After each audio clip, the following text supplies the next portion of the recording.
জাতীয় বিশ্ববিদ্যালয়ের ইতিহাসে প্রথমবারের মতো চালু হওয়া অন ক্যাম্পাস অনার্স প্রোগ্রামের শিক্ষার্থীরা এখন রাজপথে। পড়াশোনার স্বাভাবিক পরিবেশের বদলে সেখানে এখন স্লোগান আর প্রতিবাদের ভাষা। কারণ অস্বাভাবিকভাবে বৃদ্ধি করা হয়েছে সেমিস্টার ফি। শিক্ষার্থীদের অভিযোগ, কোনো আগাম ঘোষণা ছাড়াই প্রথম সেমিস্টারের তুলনায় দ্বিতীয় সেমিস্টারে ফি বাড়ানো হয়েছে প্রায় 7 গুণ। যেখানে প্রথম সেমিস্টারে ফি ছিল ৩,৪০০ টাকা, সেখানে দ্বিতীয় সেমিস্টারের জন্য নির্ধারণ করা হয়েছে প্রায় ২৪,০০০ টাকা।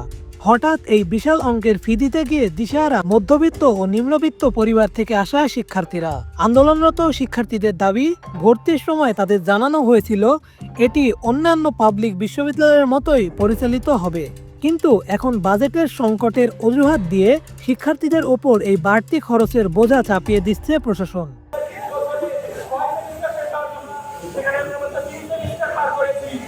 এবং আমরা জানি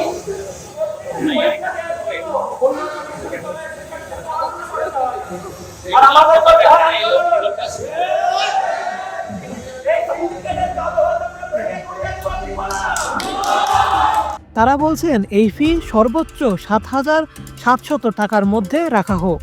এদিকে বিশ্ববিদ্যালয় প্রশাসনের দাবি, অন ক্যাম্পাস প্রোগ্রামের জন্য আলাদা সরকারি বাজেট না থাকায় এই খরচ শিক্ষার্থীদের থেকে নিতে হচ্ছে।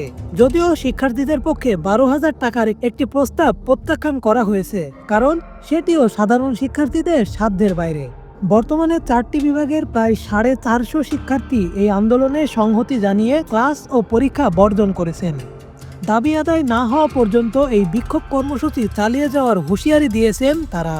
উচ্চশিক্ষার স্বপ্ন নিয়ে আসা এই মেধাবীদের ভবিষ্যৎ কি ফি বৃদ্ধির বেড়াজালে আটকে যাবে, নাকি আলোচনার মাধ্যমে আসবে কোনো সুষ্ঠু সমাধান?